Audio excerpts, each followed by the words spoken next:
নমস্কাৰ প্ৰিয় দৰ্শক, আজিৰ আমাৰ ভিডিঅ'ৰ যোগে শ্ৰীমদ ভাগৱত গীতাৰ ৫০টা অধ্যায়ৰ বিষয়ে জানো আহক।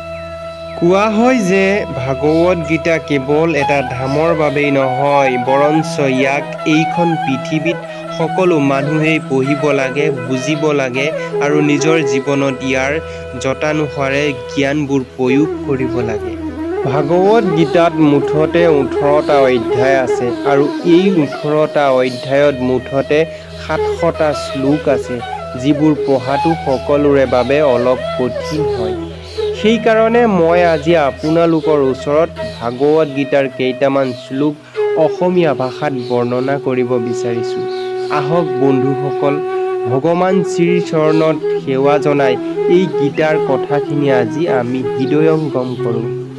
সকলো মানুহেই কৰ্মত বিশ্বাস কৰিব লাগে, কাৰণ এই জগতখনেই হৈছে কৰ্মলোক। কাৰণ কৰ্ম আপোনাৰ হাতত থাকে আৰু ইয়াৰ পৰিণাম আপোনাৰ হাতত নাথাকে। সেইকাৰণে কৰ্মৰ ওপৰত ধ্যান দিয়ক আৰু কঠোৰ পৰিশ্ৰম কৰক। ভগৱান শ্ৰীকৃষ্ণই কয় যে প্ৰত্যেক সময়তে নিজৰ ইচ্ছা আৰু কাম বাসনাত ডুবি থকাটোৱেই মানুহৰ সকলো দুখৰ একমাত্ৰ কাৰণ। যদি মানুহে এইবোৰৰ পৰা মুক্ত হৈ নিজৰ কৰ্তব্য পালন কৰিব, তেতিয়াহে তেওঁৰ জীৱন সুখময় হ'ব। বিশ্বাস ৰাখা তোমাৰ লগত, যি হ'ল ভালেই হ'ল, আৰু যি হৈ আছে ভালেই আছে, আৰু যি হ'বলৈ গৈ আছে সেয়াও নিশ্চয় ভালেই হ'ব। জীৱনৰ প্ৰকৃত আনন্দ না গুচি যোৱা কালি আছিল আৰু না ভৱিষ্যতত আছে। জীৱনৰ প্ৰকৃত আনন্দ মাথোন আজিৰ এই মুহূৰ্তত জীয়াই থকাটোত আছে। যদি কোনো এজন ব্যক্তিয়ে যি বিচাৰে তাক সম্পূৰ্ণ আত্মবিশ্বাসেৰে কৰে, তেন্তে তেওঁ যি বিচাৰে সেয়াই প্ৰাপ্তি কৰিব পাৰিব। অভ্যাসৰ দ্বাৰা যিকোনো বস্তুক নিয়ন্ত্ৰণ কৰিব পৰা যায়। প্ৰকৃত ধৰ্ম এয়াই যে যিবোৰ কথা মানুহে নিজৰ বাবে ভাল বুলি নাভাবে, তেনেবোৰ কথা আনৰ বাবে ব্যৱহাৰ কৰিব নালাগে। ভগৱান শ্ৰীকৃষ্ণই কয় যে মোৰ বাবে এই পৃথিৱীৰ সকলো প্ৰাণীয়েই সমান। না মোৰ কাৰোবাক বহুত বেছি ভাল লাগে আৰু না কাৰোবাক কম ভাল লাগে। কিন্তু যিজনে মোক সম্পূৰ্ণ শুদ্ধ মনেৰে মোক ভক্তি কৰে, তেনে লোকৰেই প্ৰয়োজনত মই তেওঁৰ কামত আহোঁ। কোনো মানুহেই জন্মৰ দ্বাৰা নহয়, বৰঞ্চ কৰ্মৰ দ্বাৰা মহান হয়। নিজৰ, আনৰ, সৰু ডাঙৰ এই সকলোবোৰ পাহৰি এইটো জানি লোৱা যে এই সকলোবোৰ তোমাৰেই আৰু তুমি নিজেই তেওঁলোকৰ প্ৰত্যেক একোজন। সেইকাৰণে সকলোকে প্ৰেম কৰা আৰু সকলোৰে বাবে কিবা ভাল কৰিবলৈ চেষ্টা কৰা। সন্দেহ কৰা ব্যক্তিৰ না দুনিয়াত সুখ আছে না আন ক'ৰবাত।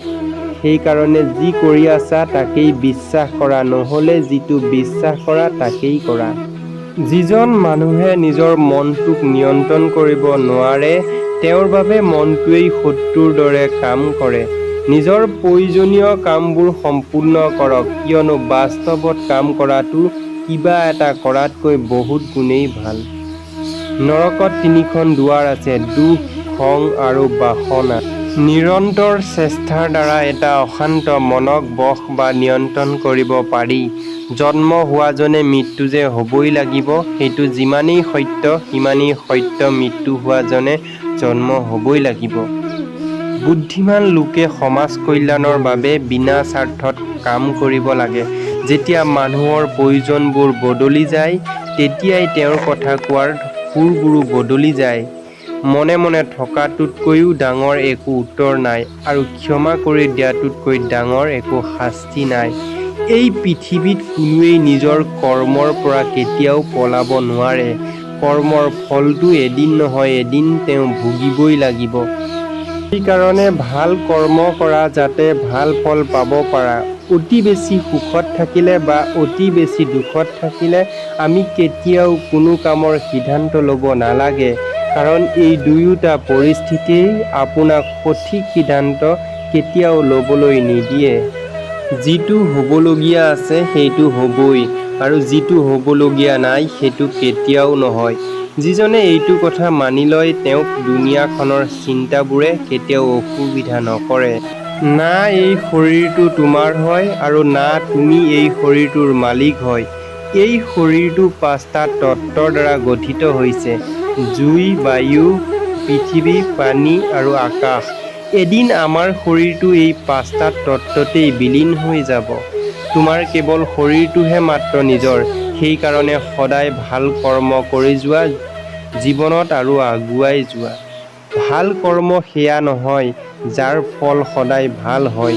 প্ৰকৃততে ভাল কৰ্ম সেয়াহে যাৰ উদ্দেশ্য কেতিয়াও বেয়া নহয়। পৃথিৱীত যেনেকৈ বতৰৰ পৰিৱৰ্তন হৈ থাকে, ঠিক একেদৰেই মানুহৰ জীৱনটো সুখ দুখ অহা যোৱা কৰি থাকে।